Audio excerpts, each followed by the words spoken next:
ಒಂದೇ ವರ್ಷದಲ್ಲಿ 27 ಬಾರಿ ದುಬೈ ಪ್ರವಾಸ, 15 ದಿನಗಳಲ್ಲಿ 4 ಬಾರಿ ದುಬೈಗೆ ಪ್ರಯಾಣ. ಕನ್ನಡ ನಟಿ ರನ್ಯಾ ರಾವ್ ದುಬೈ ಪ್ರವಾಸಗಳ ಮರ್ಮ ಕಡೆಗೂ ಬಯಲಾಗಿದೆ. 15 ಕೆಜಿ ಚಿನ್ನವನ್ನು ಅಡಗಿಸಿಕೊಂಡು ಬಂದಿದ್ದ ನಟಿ ಸಿಕ್ಬಿದ್ದು ಈಗ ನ್ಯಾಯಾಂಗ ಬಂಧನದಲ್ಲಿದ್ದಾರೆ. ಅವರ ಫ್ಲಾಟ್ನಲ್ಲೂ ಕೋಟಿ ನಗದು ಸಿಕ್ಕಿದೆ. ಕೋಟಿಗಟ್ಟಲೆ ಮೌಲ್ಯದ ಚಿನ್ನ ಸೀಸ್ ಮಾಡಲಾಗಿದೆ. ಡಿಜಿಪಿಯ ಮಗಳು ಜೊತೆಗೆ ನಟಿ ಅನ್ನೋ ಖ್ಯಾತಿಯನ್ನ ಹೊಂದಿದ್ದ ಅವರು ಅಸಲಿಗೆ ಚಿನ್ನದ ಸ್ಮಗ್ಲಿಂಗ್ ಮಾಡ್ತಿದ್ರು ಅನ್ನೋದೇ ಅಚ್ಚರಿಯ ಸಂಗತಿಯಾಗಿದೆ. ಯಾಕೆ ಹೀಗೆ ಚಿನ್ನದ ಕಳ್ಳಸಾಗಣೆ ಇಷ್ಟು ದೊಡ್ಡ ಪ್ರಮಾಣದಲ್ಲಿ ನಡೀತಾ ಇದೆ? ಸೆಲೆಬ್ರಿಟಿಯೊಬ್ರು ತನ್ನ ಹೆಸರು ಮತ್ತು ಘನತೆಯನ್ನೇ ಪಣಕ್ಕಿಡುವ ರಿಸ್ಕ್ ತೆಗೆದುಕೊಳ್ಳುವ ಮಟ್ಟಕ್ಕೆ ಹೋಗುವಷ್ಟು ಅದರಲ್ಲಿ ಹಣ ಇದೆಯಾ? ಅಥವಾ ನಿಜವಾಗಿಯೂ ಈ ಕೃತ್ಯದಲ್ಲಿ ರನ್ಯಾ ಒಬ್ಬ ಪಾತ್ರಧಾರಿ ಮಾತ್ರನಾ? ಅವ್ರು ಯಾರಿಗೋಸ್ಕರ ಅದನ್ನ ಮಾಡ್ತಾ ಇದ್ರು? ಒಂದೇ ಪ್ರವಾಸದಲ್ಲಿ ಅವರು ಚಿನ್ನ ಕಳ್ಳ ಸಾಗಾಟಕ್ಕೆ ಪಡಿತಿದ್ರು ಅಂತ ಹೇಳಲಾಗ್ತಿರುವ ಕಮಿಷನ್ ಮೊತ್ತವನ್ನ ಗಮನಿಸಿದ್ರೆ ಅದೊಂದು ಸಣ್ಣ ಜಾಲ ಅಂತೇನು ಅನ್ಸೋದಿಲ್ಲ. ಪ್ರಭಾವಿಗಳು ಹಿನ್ನೆಲೆಯಲ್ಲಿದ್ದಾರೆ ಅನ್ನೋ ಮಾತುಗಳು ಕೂಡ ಇವೆ. ಹಾಗಾದ್ರೆ ಅದೆಷ್ಟು ದೊಡ್ಡ ಜಾಲ ಇರಬಹುದು? ಮತ್ತೊಂದು ಕಡೆ ಚಿನ್ನ ಕಳ್ಳ ಸಾಗಣೆ ಅನ್ನೋದು ಇಷ್ಟೊಂದು ಕ್ರಿಯಾಶೀಲವಾಗಿರುವಲ್ಲಿ ಸರ್ಕಾರದ ನೀತಿಯ ಪಾತ್ರ ಎಷ್ಟು? ಚಿನ್ನ ಕಳ್ಳ ಸಾಗಣೆ ತಡೆಯೋಕೆ ಸರ್ಕಾರ ಈಗ ಏನ್ ಮಾಡಬೇಕಿದೆ ನೋಡೋಣ. ನಮಸ್ಕಾರ, ಇದು ಅವಲೋಕನ ಕಾರ್ಯಕ್ರಮ. ದುಬೈನಿಂದ ಚಿನ್ನ ಸ್ಮಗ್ಲಿಂಗ್ ಮಾಡ್ತಿದ್ದ ಆರೋಪದ ಮೇಲೆ ಕನ್ನಡದ ನಟಿ ರನ್ಯಾ ರಾವ್ ಅವರನ್ನ ಕಂದಾಯ ಗುಪ್ತಚರ ನಿರ್ದೇಶನಾಲಯದ ಅಧಿಕಾರಿಗಳು ಬಂಧಿಸಿದ್ದಾರೆ. ಚಿನ್ನ ಕಳ್ಳ ಸಾಗಣೆ ಮಾಡೋಕೆ ತಮ್ಮನ್ನ ಬ್ಲಾಕ್ ಮೇಲ್ ಮಾಡಲಾಗಿದೆ ಅಂತ ನಟಿ ಹೇಳ್ಕೊಂಡಿದ್ದಾರೆ. ತಂದೇನೂ ತಪ್ಪಿಲ್ಲ, ತಾನು ಟ್ರಾಪ್ ಆಗಿದ್ದೀನಿ, ಹೇಳದಂತೆ ಕೇಳ್ತಿದ್ದೀನಿ ಅಂತಾನು ಅವರು ಹೇಳಿಕೆ ಕೊಟ್ಟಿದ್ದಾರಂತೆ. ಆದ್ರೆ ಲಕ್ಷಗಟ್ಟಲೆ ಕಮಿಷನ್ಗಾಗಿ ಅವರು ಈ ಕೆಲಸ ಮಾಡ್ತಿದ್ದಾರೆ ಅನ್ನೋದು ಕೂಡ ತನಿಖೆಯಲ್ಲಿ ಬಯಲಾಗ್ತಿದೆ. DGP doctor K Ramachandra Rao ಅವರ ಮಲಮಗಳು ಅವರನ್ನೋದು ಕೂಡ ತಿಳಿದು ಬಂದಿದೆ. ಡಿಜಿಪಿ ಅವರು ಮಾತ್ರ ಈ ವಿಷಯದಿಂದ ಅಂತರವನ್ನ ಕಾಯ್ದುಕೊಂಡಿದ್ದಾರೆ. ಅವರು ಭದ್ರತಾ ತಪಾಸಣೆಯನ್ನ ಕೂಡ ತಾನು ಡಿಜಿಪಿ ಮಗಳು ಅಂತಾನೆ ಹೇಳಿ ತಪ್ಪಿಸ್ಕೊಳ್ತಿದ್ರು ಅನ್ನೋದು ಗೊತ್ತಾಗಿದೆ. ಕೆಲ ದಿನಗಳಿಂದ ಇದ್ದಂತ ಅನುಮಾನದ ಹಿನ್ನೆಲೆಯಲ್ಲಿ ಬೆಂಗಳೂರಿನ ಕೆಂಪೇಗೌಡ ಅಂತಾರಾಷ್ಟ್ರೀಯ ವಿಮಾನ ನಿಲ್ದಾಣದಲ್ಲಿ ಸೋಮವಾರ ತಡರಾತ್ರಿ ಬಂದಿಳಿತಾ ಇದ್ದಂತೆ ವಶಕ್ಕೆ ಪಡೆಯಲಾಗಿದೆ. ಅವರ ಬಳಿ 14.8 ಕಿಲೋಗ್ರಾಂಗಳಷ್ಟು ಚಿನ್ನ ಪತ್ತೆಯಾದ ನಂತರ ಆಕೆಯನ್ನ ಬಂಧಿಸಲಾಗಿದೆ. ರನ್ಯಾ ರಾವ್ ಬಂಧನದ ನಂತರ ಅಧಿಕಾರಿಗಳು ಲ್ಯಾವೆಲ್ಲೆ ರಸ್ತೆಯ ನಂದವಾನಿ ಮ್ಯಾನ್ಷನ್ ನಲ್ಲಿರುವ ಅವರ ಫ್ಲಾಟ್ ಮೇಲಿನ ದಾಳಿ ನಡೆಸಿದ್ದಾರೆ. ಶೋಧದ ಸಮಯದಲ್ಲಿ 2.67 ಕೋಟಿ ರೂಪಾಯಿ ನಗದು ಮತ್ತು 2.06 ಕೋಟಿ ರೂಪಾಯಿ ಮೌಲ್ಯದ ಚಿನ್ನವನ್ನ ವಶಪಡಿಸಿಕೊಳ್ಳಲಾಗಿದೆ. ದಾಳಿಯ ನಂತರ ಅಧಿಕಾರಿಗಳು ಅವರ ಮನೆಯಿಂದ 3 ದೊಡ್ಡ ಪೆಟ್ಟಿಗೆಗಳನ್ನು ವಶಪಡಿಸಿಕೊಂಡಿದ್ದು ಒಟ್ಟು ಸೀಸ್ ಆಗಿರುವ ಮೊತ್ತ 17.29 ಕೋಟಿ ರೂಪಾಯಿ ಅಂತ ವರದಿಗಳಿವೆ. ಇತ್ತೀಚಿನ ತಿಂಗಳುಗಳಲ್ಲಿ ರನ್ಯಾ ರಾವ್ ಅವರ ಅನೇಕ ವಿದೇಶ ಪ್ರವಾಸಗಳ ಮೇಲೆ ಡಿಆರ್ಐ ಕಣ್ಣಿಟ್ಟಿತ್ತು. ಕೋರ್ಟ್ ಅವರನ್ನ 14 ದಿನಗಳ ಕಾಲ ನ್ಯಾಯಾಂಗ ಬಂಧನಕ್ಕೆ ಒಪ್ಪಿಸಿದೆ. ಡಿಜಿಪಿ ರಾಮಚಂದ್ರ ರಾವ್ ಅವರು ಈ ವಿಷಯದಿಂದ ಅಂತರವನ್ನ ಕಾಯ್ದುಕೊಂಡಿದ್ದಾರೆ. ಡಿಜಿಪಿ ರಾವ್ ಅವರು ತಮ್ಮ ಮಗಳ ಚಟುವಟಿಕೆಗಳೊಂದಿಗೆ ಯಾವುದೇ ಸಂಬಂಧ ಹೊಂದಿಲ್ಲ ಅಂತ ಹೇಳಿರುವುದಾಗಿ ವರದಿಯಾಗಿದೆ. ಅವರು 4 ತಿಂಗಳ ಹಿಂದೆ ವಿವಾಹ ಆದ್ರು ಮತ್ತು ಅಂದಿನಿಂದ ತಮ್ಮನ್ನ ಭೇಟಿ ಮಾಡಿಲ್ಲ, ಅವರ ಅಥವಾ ಅವರ ಪತಿಯ ವ್ಯವಹಾರಗಳ ಬಗ್ಗೆ ತಿಳಿದಿಲ್ಲ ಅಂತ ಅವರು ಹೇಳಿಕೆ ಕೊಟ್ಟಿದ್ದಾರೆ. 15 ದಿನಗಳಲ್ಲಿ 4 ಬಾರಿ ರನ್ಯಾ ದುಬೈ ಪ್ರವಾಸ ಕೈಗೊಂಡಿದ್ರು. ಕಳೆದೊಂದು ವರ್ಷದಲ್ಲಿ 27 ಬಾರಿ ದುಬೈಗೆ ಹೋಗಿ ಬಂದಿದ್ರು. ಇದೆಲ್ಲವೂ ಅವರ ಮೇಲೆ ತೀವ್ರ ಅನುಮಾನವನ್ನ ಮೂಡಿಸಿದ್ವು. ಮೊನ್ನೆ ಅವರ ಬಳಿ ಸಿಕ್ಕಂತ 12 ಕೋಟಿಗೂ ಹೆಚ್ಚು ಮೌಲ್ಯದ 14.8 ಕೆಜಿ ಚಿನ್ನ ಇತ್ತೀಚಿನ ದಿನಗಳಲ್ಲೇ ವಶಪಡಿಸಿಕೊಳ್ಳಲಾದ ಅತಿ ದೊಡ್ಡ ಪ್ರಮಾಣ ಆಗಿದೆ. ಚಿನ್ನ ಕಳ್ಳ ಸಾಗಣೆ ಮೂಲಕ ಪ್ರತಿ ಪ್ರವಾಸದಲ್ಲೂ ಅವರು 12 ರಿಂದ 13 ಲಕ್ಷ ರೂಪಾಯಿ ಗಳಿಸ್ತಿದ್ರು ಅಂತ ವರದಿಗಳು ಹೇಳ್ತಿವೆ. ಈ ಹಿಂದೆ ಏರ್ ಹೋಸ್ಟೆಸ್ ಒಬ್ಬಳು 1 ಕೆಜಿ ಚಿನ್ನವನ್ನ ದೇಹದೊಳಗೆ ಅಡಗಿಸಿಕೊಂಡು ಬಂದು ಕೇರಳದಲ್ಲಿ ಸಿಕ್ಕಿಬಿದ್ದಿದ್ಲು. ಚಿನ್ನದ ಮೇಲಿನ ಸರ್ಕಾರಿ ನೀತಿಗಳು ಮತ್ತು ಕಸ್ಟಮ್ಸ್ ಸುಂಕಗಳಲ್ಲಿ ಬದಲಾವಣೆಗಳನ್ನ ತಂದ ಬಳಿಕ ಭಾರತದಲ್ಲಿ ಕಳ್ಳ ಸಾಗಣೆ ಮತ್ತೆ ಪ್ರಾರಂಭ ಆಯಿತು. ಚಿನ್ನದ ಆಮದು ಕಡಿಮೆ ಮಾಡುವ ಉದ್ದೇಶದ ಸಾವರಿನ್ ಗೋಲ್ಡ್ ಬಾಂಡ್ ಅಂದ್ರೆ SGB ಸ್ಕೀಮ್ ಕೂಡ ವಿಫಲವಾಗಿರುವ ನಿದರ್ಶನ ನಮ್ಮ ಕಣ್ಣೆದುರೇ ಇದೆ. ಚಿನ್ನದ ಕಳ್ಳ ಸಾಗಣೆ ನೇರವಾಗಿ ಆಮದು ಸುಂಕಗಳು, ಸರ್ಕಾರಿ ನೀತಿಗಳು ಮತ್ತು ನಿಯಮಗಳ ಜೊತೆ ಸಂಬಂಧವನ್ನ ಹೊಂದಿವೆ. ಆಮದು ಸುಂಕಗಳು ಹೆಚ್ಚಾದಂತೆ ಮತ್ತು ಚಿನ್ನದ ಬೆಲೆ ಹೆಚ್ಚಾದಂತೆ ಕಳ್ಳ ಸಾಗಣೆ ಮಾರುಕಟ್ಟೆ ಹೆಚ್ಚು ಲಾಭದಾಯಕ ಅಂತ ಹೇಳಲಾಗುತ್ತೆ. 1970ರ ದಶಕದಲ್ಲಿ ಮುಂಬೈನಲ್ಲಿ ಹವಾಲಾ ದಂಧೆ ಮತ್ತಿತರ ಅಪರಾಧ ಚಟುವಟಿಕೆಗಳಲ್ಲಿನ ಮುಖ್ಯ ವ್ಯವಹಾರನೇ ಚಿನ್ನದ ಕಳ್ಳ ಸಾಗಣೆ ಆಗಿತ್ತು. ಆ ವಿದ್ಯಮಾನವೇ ಮರಳಿದೆ ಮತ್ತು ಕಳೆದ ದಶಕದಲ್ಲಿ ಚಿನ್ನದ ವಶಪಡಿಸಿಕೊಳ್ಳುವಿಕೆ ಹೆಚ್ಚಾಗಿದೆ. 1992ರಲ್ಲಿ ಆಗಿನ ಹಣಕಾಸು ಸಚಿವ ಮನಮೋಹನ್ ಸಿಂಗ್ ಅವರು ಚಿನ್ನದ ಆಮದು ಕಾನೂನುಬದ್ಧಗೊಳಿಸಿದಾಗ ಚಿನ್ನದ ಕಳ್ಳ ಸಾಗಣೆ ಕಡಿಮೆಯಾಗಿತ್ತು. ಆದರೆ 2012 ರಿಂದ 2023ರ ಅವಧಿಯಲ್ಲಿ ಚಿನ್ನದ ಸುಂಕಗಳು ನಿರಂತರವಾಗಿ ಹೆಚ್ಚಿದ್ವು. ಅದರೊಂದಿಗೆ ಕಳ್ಳ ಸಾಗಣೆ ಮತ್ತೆ ಪ್ರಾರಂಭ ಆಯಿತು. ಇತ್ತೀಚೆಗೆ ಸೂಟ್ ಕೇಸ್ ಚಕ್ರಗಳು, ಮಕ್ಕಳ ಡೈಪರ್ಗಳು ಅಥವಾ ದೇಹದ ಒಳಗೆ ಚಿನ್ನವನ್ನ ಮರೆಮಾಡಿ ವಿಮಾನ ಪ್ರಯಾಣಿಕರು ಮತ್ತು ಸಿಬ್ಬಂದಿ ಸಿಕ್ಕಿಬಿದ್ದಿರುವ ಅನೇಕ ಉದಾಹರಣೆಗಳು ಇದೆ. ಹೆಚ್ಚಿನ ಕಳ್ಳ ಸಾಗಣೆ ಮ್ಯಾನ್ಮಾರ್ ಗಡಿಯ ಮೂಲಕ ನಡೆಯುತ್ತೆ ಅನ್ನೋ ವರದಿಗಳಿವೆ. ಕಳೆದ ವರ್ಷ ಕೇಂದ್ರ ಸರ್ಕಾರ ಚಿನ್ನದ ಸುಂಕವನ್ನ 6% ಇಳಿಸಿದೆ. ಮತ್ತದು ಮತ್ತಷ್ಟು ಕಡಿಮೆಯಾಗುವ ನಿರೀಕ್ಷೆ ಇದೆ. ಈ ಬೆಳವಣಿಗೆ ಕಳ್ಳ ಸಾಗಣೆಯನ್ನ ಮತ್ತೆ ಕಡಿಮೆ ಮಾಡುವ ಸಾಧ್ಯತೆ ಇದೆ. ಚಿನ್ನದ ಮೇಲಿನ ಕಸ್ಟಮ್ಸ್ ಸುಂಕವನ್ನ 15% 6% ಇಳಿಸಿರುವ ಕಾರಣದಿಂದ ಚಿನ್ನ ಕಳ್ಳ ಸಾಗಣೆ ಪ್ರಕರಣಗಳು ಗಮನಾರ್ಹವಾಗಿ ತಗ್ಗಿವೆ ಅಂತ ಮೊನ್ನೆ ಫೆಬ್ರವರಿಯಲ್ಲಿ ಪರೋಕ್ಷ ತೆರಿಗೆಗಳು ಮತ್ತು ಕಸ್ಟಮ್ಸ್ ಮಂಡಳಿಯ ಮುಖ್ಯಸ್ಥ ಸಂಜಯ್ ಕುಮಾರ್ ಅಗರ್ವಾಲ್ ಹೇಳಿದ್ದನ್ನ ಪಿಟಿಐ ವರದಿ ಮಾಡಿತ್ತು. ಅದರ ಹೊರತಾಗಿನೂ ಕಳೆದ ವರ್ಷದ ಅಂದ್ರೆ 2024ರ ಏಪ್ರಿಲ್ನಿಂದ ಜೂನ್ ವರೆಗೆ ಕೇವಲ 3 ತಿಂಗಳಲ್ಲಿ ಡಿಆರ್ಐ ಅಧಿಕಾರಿಗಳು 544 ಕೋಟಿ ರೂಪಾಯಿ ಮೌಲ್ಯದ 847 ಕೆಜಿ ಚಿನ್ನವನ್ನು ವಶಪಡಿಸಿಕೊಂಡಿರುವ ಬಗ್ಗೆ ಸರ್ಕಾರದ ಅಂಕಿಅಂಶಗಳೇ ಹೇಳ್ತಿವೆ. ಭಾರತೀಯರು ಸಾಂಪ್ರದಾಯಿಕವಾಗಿ ಚಿನ್ನವನ್ನ ಸಂಗ್ರಹಿಸೋದು ಆರ್ಥಿಕ ಭದ್ರತೆ ಇರುತ್ತೆ ಅನ್ನೋ ನಂಬಿಕೆಯಿಂದ. ವಿಶ್ವದ ಅತಿದೊಡ್ಡ ಚಿನ್ನದ ಗ್ರಾಹಕ ರಾಷ್ಟ್ರವಾದ ಭಾರತದಲ್ಲಿ ಕಳ್ಳ ಸಾಗಣೆ ಕೂಡ ದಾಖಲೆಯ ಏರಿಕೆ ಕಾಣ್ತಾ ಇದೆ. ಭಾರತಕ್ಕೆ ಪ್ರತಿದಿನ ಅಂದಾಜು 700 ಕೆಜಿ ಚಿನ್ನವನ್ನ ಕಳ್ಳ ಸಾಗಣೆ ಮಾಡಲಾಗುತ್ತೆ ಅಂತ 2014ರಲ್ಲಿ ಬಿಬಿಸಿ ಪ್ರಕಟಿಸಿದ್ದ ವರದಿಯೊಂದು ಹೇಳಿತ್ತು. ಭಾರತದ ಹಣಕಾಸು ಗುಪ್ತಚರ ಘಟಕದ ಅಧಿಕಾರಿಗಳು ಹೇಳುವಂತೆ ಕಳ್ಳ ಸಾಗಣೆದಾರರು ಚಿನ್ನವನ್ನ ಅಕ್ರಮವಾಗಿ ತರೋಕೆ ನವೀನ ವಿಧಾನಗಳನ್ನ ಬಳಸುತ್ತಿದ್ದಾರೆ. ಕೆಲವೊಮ್ಮೆ ಚಿನ್ನವನ್ನ ಬೀಜದ ಆಕಾರದ ಚಿಪ್ಗಳಾಗಿ ಕರಗಿಸಿ ದುಬೈನಿಂದ ತರುವ ಖರ್ಜೂರದಲ್ಲಿ ಮರೆ ಮಾಡಲಾಗುತ್ತೆ ಅಥವಾ ಕಣಗಳಾಗಿ ಪುಡಿ ಮಾಡಿ ಅದಿರಿನಂತೆ ಕಾಣೋಕೆ ಇತರ ಲೋಹಗಳೊಂದಿಗೆ ಬೆರೆಸಲಾಗುತ್ತೆ. ಅದನ್ನ ಬೆಲ್ಟ್ ಬಕಲ್ಗಳು ಮತ್ತು ಟಾರ್ಚ್ ಬ್ಯಾಟರಿಗಳಾಗಿ ಪರಿವರ್ತನೆ ಮಾಡಲಾಗ್ತಿದೆ. ವರದಿಗಳ ಪ್ರಕಾರ ಕಳ್ಳ ಸಾಗಣೆ ತಡೆಯೋದು ಹೆಚ್ಚು ಕಷ್ಟಕರವಾಗ್ತಿದೆ ಅಂತ ನಿಯಂತ್ರಕರು ಒಪ್ಕೊಳ್ತಾರೆ. ಕಂದಾಯ ಗುಪ್ತಚರ ನಿರ್ದೇಶನಾಲಯದ ಅಧಿಕಾರಿಗಳು ಹೇಳುವಂತೆ ಕಳ್ಳ ಸಾಗಣೆದಾರರು ನಿಯಮಿತವಾಗಿ ವಾಯು ಮಾರ್ಗವನ್ನ ಬಳಸುತ್ತಿದ್ದಾರೆ. ಭಾರತೀಯ ವಾಣಿಜ್ಯ ಸಚಿವಾಲಯದ ಮುಂಬೈ ಮೂಲದ ಸಂಸ್ಥೆಯಾದ ರತ್ನಗಳು ಮತ್ತು ಆಭರಣ ರಫ್ತು ಉತ್ತೇಜನ ಮಂಡಳಿಯ ಉನ್ನತ ಅಧಿಕಾರಿಯೊಬ್ಬರನ್ನ ಉಲ್ಲೇಖಿಸಿ ಬಿಬಿಸಿ ವರದಿ ಮಾಡಿದಂತೆ 2013ರ ಮಾರ್ಚ್ನಿಂದ 2014ರ ಏಪ್ರಿಲ್ ಅವಧಿಯಲ್ಲಿ ಚಿನ್ನ ಕಳ್ಳ ಸಾಗಣೆ ಸುಮಾರು 300ರಷ್ಟು ಹೆಚ್ಚಾಗಿದೆ. 2013ರ ಜೂನ್ನಲ್ಲಿ ಚಿನ್ನದ ಆಭರಣಗಳ ಆಮದಿನ ಮೇಲಿನ ತೆರಿಗೆ ಹೆಚ್ಚಳದಿಂದ ಕಳ್ಳ ಸಾಗಣೆ ಕೂಡ ಹೆಚ್ಚಾಯಿತು. 250 ಕೋಟಿ ರೂಪಾಯಿ ಮೌಲ್ಯದ ಕಳ್ಳ ಸಾಗಣೆ ಮಾಡಿದ ಚಿನ್ನವನ್ನ 2013ರ ಮಾರ್ಚ್ ಮತ್ತು ಡಿಸೆಂಬರ್ ನಡುವೆ ವಿವಿಧ ಬಂದರುಗಳು ಮತ್ತು ವಿಮಾನ ನಿಲ್ದಾಣಗಳಲ್ಲಿ ಮುಟ್ಕೋಲ್ ಹಾಕೊಳ್ಳಲಾಯಿತು. ಆದರೆ ಅದಕ್ಕೂ ಹಿಂದಿನ ಹಣಕಾಸು ವರ್ಷದಲ್ಲಿನ ಇದೇ ಅವಧಿಯಲ್ಲಿ ಮುಟ್ಕೋಲ್ ಹಾಕಿಕೊಳ್ಳಲಾಗಿದ್ದ ಚಿನ್ನದ ಪ್ರಮಾಣ 50 ಕೋಟಿ ರೂಪಾಯಿ ಮೌಲ್ಯದ್ದಾಗಿತ್ತು. 2023ರಲ್ಲಿ ಸರ್ಕಾರ ಚಿನ್ನದ ಮೇಲಿನ ಆಮದು ಸುಂಕವನ್ನ 3 ಬಾರಿ ಹೆಚ್ಚಿಸಿತ್ತು. ಅಂತಿಮವಾಗಿ ಅದು 15% ತಲುಪಿತು. ಮೇ 2013ರಲ್ಲಿ 1,62,000 ಕೆಜಿಗೆ ತಲುಪಿದ್ದ ಚಿನ್ನದ ಆಮದು ಸರ್ಕಾರ ಸುಂಕ ಹೆಚ್ಚಿಸಿದ ನಂತರ ಅದೇ ನವೆಂಬರ್ನಲ್ಲಿ 19,300 ಕೆಜಿಗೆ ಇಳಿದಿತ್ತು. ಆದರೆ ಮುಖ್ಯವಾಗಿ ದುಬೈ ಮತ್ತು ಶಾರ್ಜಾದಿಂದ ಚಿನ್ನದ ಕಳ್ಳ ಸಾಗಣೆ ಹೆಚ್ಚುತ್ತಾ ಇದ್ದ ಬಗ್ಗೆ ಅಲ್ಲಿ ಚಿನ್ನ ಅಗ್ಗ ಅಂತ ಅಧಿಕಾರಿಗಳು ಹೇಳೋದನ್ನ ವರದಿಗಳು ಉಲ್ಲೇಖ ಮಾಡುತ್ತೆ. ಆಮದು ಸುಂಕ ಹೆಚ್ಚಿಸುವ ಕ್ರಮದಿಂದ ಯಾವುದೇ ಪ್ರಯೋಜನ ಇಲ್ಲ. ಯಾಕಂದ್ರೆ ಭಾರತದಲ್ಲಿ ಎಲ್ಲರೂ ಬಡವರಲ್ಲಿ ಬಡವರು ಕೂಡ ಚಿನ್ನವನ್ನ ಬಯಸೋರೇ ಆಗಿದ್ದಾರೆ ಅನ್ನೋದು ತಜ್ಞರ ಅಭಿಪ್ರಾಯ. ಚಿನ್ನವನ್ನ ಬೇರೆ ದೇಶಗಳಲ್ಲಿ ಅಗ್ಗದಲ್ಲಿ ಖರೀದಿಸಿ ಭಾರತದಲ್ಲಿ ಹೆಚ್ಚಿನ ಬೆಲೆಗೆ ಮಾರಾಟ ಮಾಡಬಹುದು ಅನ್ನೋದೇ ಸದ್ಯದ ಪರಿಸ್ಥಿತಿಯಲ್ಲಿ ತಪ್ಪು ಕಲ್ಪನೆ ಅಂತಾನು ಹೇಳಲಾಗುತ್ತೆ.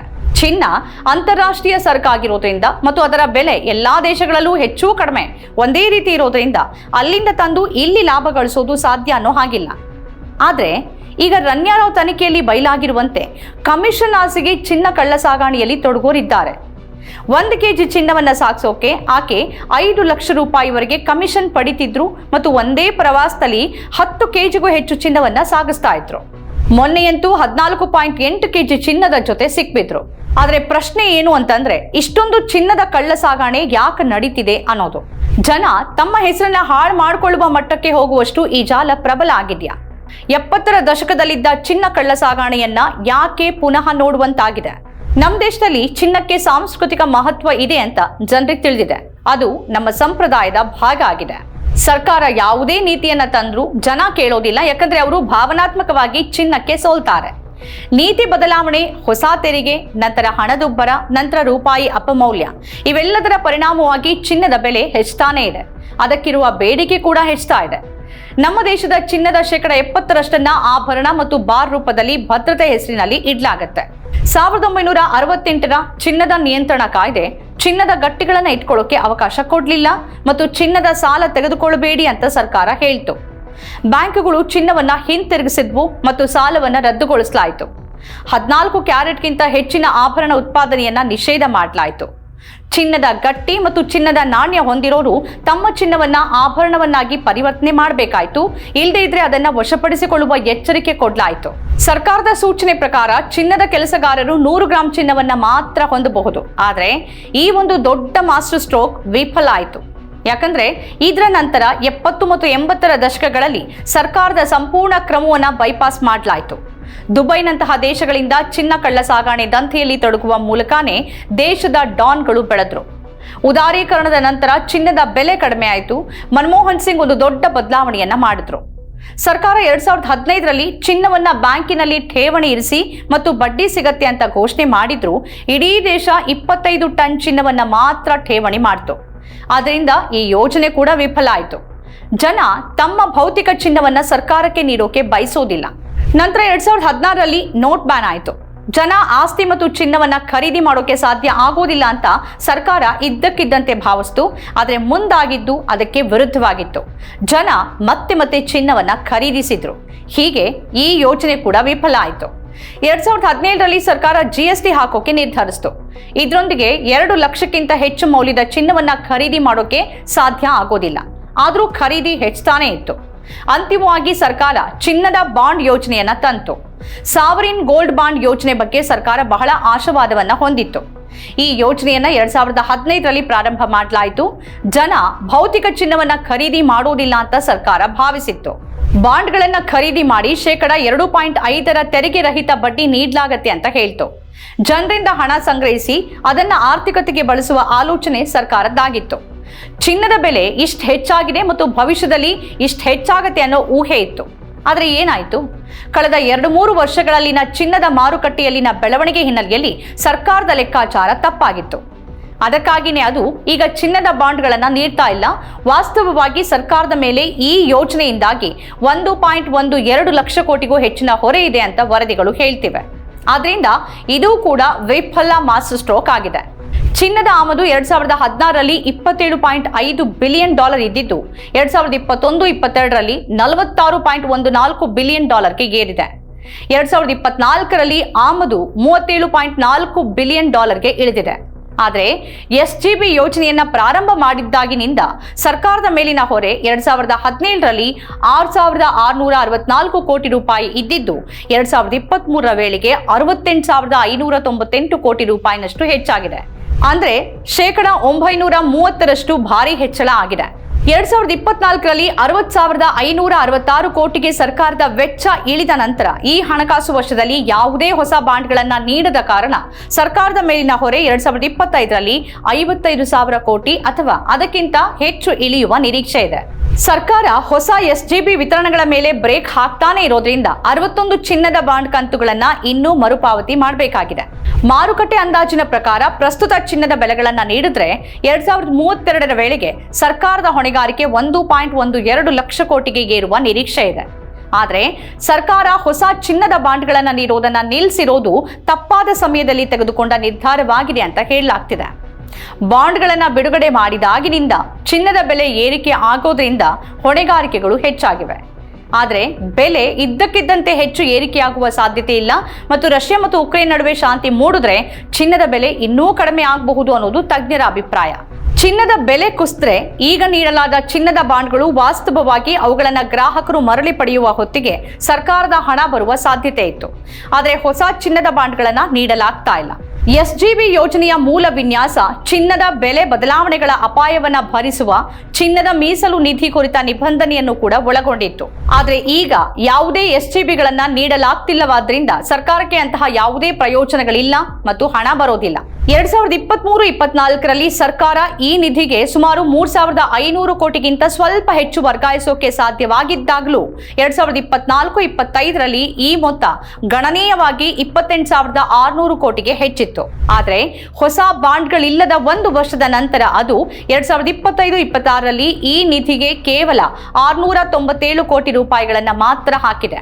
ಒಟ್ಟಾರೆಯಾಗಿ ಸಾವರಿನ್ ಗೋಲ್ಡ್ ಬಾಂಡ್ ಯೋಜನೆಯಿಂದ ಚಿನ್ನದ ಆಮದನ್ನ ಕಡಿಮೆಗೊಳಿಸೋಕೆ ಸಾಧ್ಯ ಆಗಲಿಲ್ಲ. ಜೊತೆಗೆ ಅದು ಸರ್ಕಾರಕ್ಕೆ ನಿರೀಕ್ಷೆ ಮಾಡಿದ್ದಕ್ಕಿಂತ ಹೆಚ್ಚು ದುಬಾರಿಯಾಗಿ ಪರಿಣಮಿಸಿದೆ. ಹಾಗಾದ್ರೆ ನಾವು ಕಳ್ಳ ಸಾಗಾಣೆಯನ್ನ ಹೇಗೆ ನಿಲ್ಲಿಸಬಹುದು? ಆರ್ಥಿಕ ನೀತಿ ಏನು? ಮೊದಲನೇದಾಗಿ ಭಾರತದಲ್ಲಿ ಕಾನೂನುಬದ್ಧವಾಗಿ ಚಿನ್ನವನ್ನ ಆಮದು ಮಾಡಿಕೊಳ್ಳೋಕೆ ಸಾಧ್ಯ ಇಲ್ಲ. ಹೆಚ್ಚಿನ ಆಮದು ಸುಂಕಗಳಿದ್ವು. ಚಿನ್ನ ದುಬಾರಿಯಾಗಿತ್ತು. ಹಣ ಇದ್ರೂ ಕಾನೂನುಬದ್ಧವಾಗಿ ಚಿನ್ನವನ್ನ ಪಡೆಯೋಕೆ ಸಾಧ್ಯ ಇಲ್ಲ. ಇಂಥ ಹೊತ್ತಿನಲ್ಲಿ ಚಿನ್ನದ ಆಸೆ ಪೂರೈಸುವ ಅವಕಾಶದ ಲಾಭವನ್ನ ಮಾಡಿಕೊಂಡವರು ಚಿನ್ನ ಕಳ್ಳ ಸಾಗಾಣೆದಾರರು. ಕಳ್ಳ ಸಾಗಾಣೆದಾರರು ಬಹಳಷ್ಟು ಹಣವನ್ನ ಪಡೆದ್ರು ಲಾಭದ ಪ್ರಮಾಣ ಹೆಚ್ಚಿತ್ತು. ಗಲ್ಫ್ನಲ್ಲಿ ಅದು ಕಾನೂನುಬದ್ಧವಾಗಿತ್ತು, ಇಲ್ಲದು ಕಾನೂನು ಬಾಹಿರ ಆಗಿತ್ತು. ಆಗ ಮನಮೋಹನ್ ಸಿಂಗ್ ಬಂದ್ರು. ಮನಮೋಹನ್ ಸಿಂಗ್ ಕ್ರಾಂತಿಕಾರಿ ಕೆಲಸ ಮಾಡಿದ್ರು. 5 kg ವರೆಗೂ ಚಿನ್ನವನ್ನ ಹೊರಗಿನಿಂದ ತರಬಹುದು ಅಂತ ಹೇಳಿದ್ರು. ಆಮದು ಸುಂಕವನ್ನ ನಿಧಾನವಾಗಿ ಕಡಿಮೆ ಮಾಡಲಾಯಿತು. ಅದು ಕಳ್ಳ ಸಾಗಾಣೆ ವ್ಯವಹಾರದ ಮೇಲೆ ಪರಿಣಾಮ ಬೀರ್ತು. ನಂತರ ಪ್ರಣಬ್ ಮುಖರ್ಜಿ ಹಣಕಾಸು ಸಚಿವರಾಗಿ ಬಂದ್ರು. ಚಿನ್ನದ ಆಮದು ತೈಲೇತರ ಆಮದಿನ 20% ಇರೋದನ್ನ ಅವರು ಗಮನಿಸಿದ್ರು. ಜನ ಚಿನ್ನದ ಬದಲು ಮಾರುಕಟ್ಟೆಯಲ್ಲಿ ಹೂಡಿಕೆ ಮಾಡಬೇಕು ಅನ್ನೋ ಉದ್ದೇಶದೊಂದಿಗೆ ಅವರು ಮತ್ತೆ ಚಿನ್ನಕ್ಕೆ ಸುಂಕ ಹಾಕಿದ್ರು. ಜನ ಅನಿವಾರ್ಯವಾಗಿ ಮಾರುಕಟ್ಟೆಯಲ್ಲಿ ಹೂಡಿಕೆ ಮಾಡ್ತಾರೆ ಅಂತ ಭಾವಿಸಿದ್ದ ಅವರಿಗೆ ಚಿನ್ನದೊಂದಿಗೆ ಜನರಿಗೆ ಭಾವನಾತ್ಮಕ ಸಂಬಂಧ ಇದೆ ಅನ್ನೋದು ಅರ್ಥ ಆಗಿರಲಿಲ್ಲ. ಬಿಜೆಪಿ ಸರ್ಕಾರ ನಿಧಾನವಾಗಿ ತೆರಿಗೆಯನ್ನು ಹೆಚ್ಚಿಸಿತು.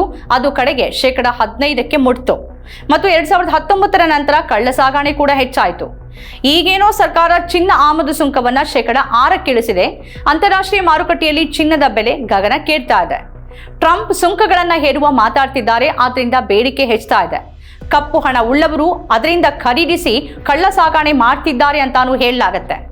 ಅಕ್ರಮ ಹಣ ವರ್ಗಾವಣೆಗೂ ಚಿನ್ನವನ್ನ ಬಳಸಲಾಗತ್ತೆ ಅಂತಾನೆ ಹೇಳಲಾಗತ್ತೆ. ಭಾರತದಲ್ಲಿ ಒಬ್ಬರಿಗೆ ಎಷ್ಟೋ ಕೋಟಿ ಕೊಡಬೇಕಿದೆ ಅಂತಾದ್ರೆ ಅಷ್ಟು ಮೌಲ್ಯದ ಚಿನ್ನವನ್ನ ಅವರಿಗೆ ತಲುಪಿಸಲಾಗತ್ತೆ. ಹೀಗಾಗಿ ಚಿನ್ನ ಕಳ್ಳ ಸಾಗಾಣೆ ದೊಡ್ಡ ಮಟ್ಟದಲ್ಲಿ ನಡೆಯುತ್ತೆ. ಕಪ್ಪು ಹಣವನ್ನ ಹೀಗೆ ಚಿನ್ನದೊಂದಿಗೆ ವಿನಿಮಯಿಸಿಕೊಳ್ಳೋದು ಸುರಳಿತವಾಗ್ಬಿಡ್ತಿದೆ. 2023ರಲ್ಲಿ 5,000 ಕಳ್ಳ ಸಾಗಾಣೆ ಪ್ರಯತ್ನಗಳನ್ನ ಹಿಡಿದು ಹಾಕಲಾಗಿತ್ತು. ಈಗಿನ ಕಥೆಯನ್ನ ನೋಡಿದ್ರೆ ಚಿನ್ನ ಆಮದು ಸುಂಕ 6% ಇಳಿದ್ರೂ ಕಳ್ಳ ಸಾಗಾಣೆ ಇನ್ನೂ ನಡೀತಿದೆ. ಇನ್ನೂ ಬಹಳಷ್ಟು ಹಣವನ್ನ ಗಳಿಸಬಹುದು ಅನ್ನೋ ಆಮಿಷ ಕೆಲಸ ಮಾಡ್ತಿದೆ. ಯಾರಾದ್ರೂ ಕಳ್ಳ ಸಾಗಾಣೆ ಮಾಡುವ ರಿಸ್ಕ್ ತೆಗೆದುಕೊಳ್ತಿದ್ದಾರೆ ಅಂತಂದ್ರೆ ಅದರಿಂದ ಅಷ್ಟೇ ಹಣವೂ ಇದೆ ಅಂತಾಯ್ತು. ಸರ್ಕಾರಕ್ಕೆ ಹೋಗಬೇಕಾದ ಸುಂಕ ಕೂಡ ತಪ್ಪತ್ತೆ. ವಿಶೇಷವಾಗಿ ಅಮೆರಿಕ ಸುಂಕಗಳ ಬಗ್ಗೆ ಮಾತನಾಡ್ತಿರುವಾಗ ಸುಂಕವನ್ನ ತಗ್ಗಿಸೋದು ಪ್ರಾಯೋಗಿಕ ಪರಿಹಾರವಾಗಿದೆ ಅಂತಾನೆ ಅಭಿಪ್ರಾಯ ವ್ಯಕ್ತವಾಗ್ತಿದೆ. ಚಿನ್ನ ಅಂತಾರಾಷ್ಟ್ರೀಯ ಬೆಲೆಗಳೊಂದಿಗೆ ಹೊಂದಿಕೆಯಾಗೋಕೆ ಸುಂಕ ಮುಕ್ತವಾಗಿರಬೇಕು. ಇಲ್ಲದೆ ಇದ್ರೆ ಏರ್ ಹೋಸ್ಟೆಸ್ ಮಾತ್ರವಲ್ಲದೆ ನಟಿಯೂ ಕಳ್ಳ ಸಾಗಾಣೆಗೆ ಇಳಿಯುವ ಇಂತಹ ಪ್ರಕರಣಗಳನ್ನ ನೋಡ್ತಾನೆ ಇರಬೇಕಾಗತ್ತೆ. ಇದು ಈ ವಾರದ ಅವಲೋಕನ. ಈ ರೀತಿಯ ಬೇರೆ ಬೇರೆ ವಿಶೇಷ ಕಾರ್ಯಕ್ರಮಗಳನ್ನ ತಾವು ನೋಡ್ಬೇಕಾದ್ರೆ ನಮ್ಮ ಚಾನೆಲ್ ಸಬ್ಸ್ಕ್ರೈಬ್ ಮಾಡಿ. ನಮಸ್ಕಾರ.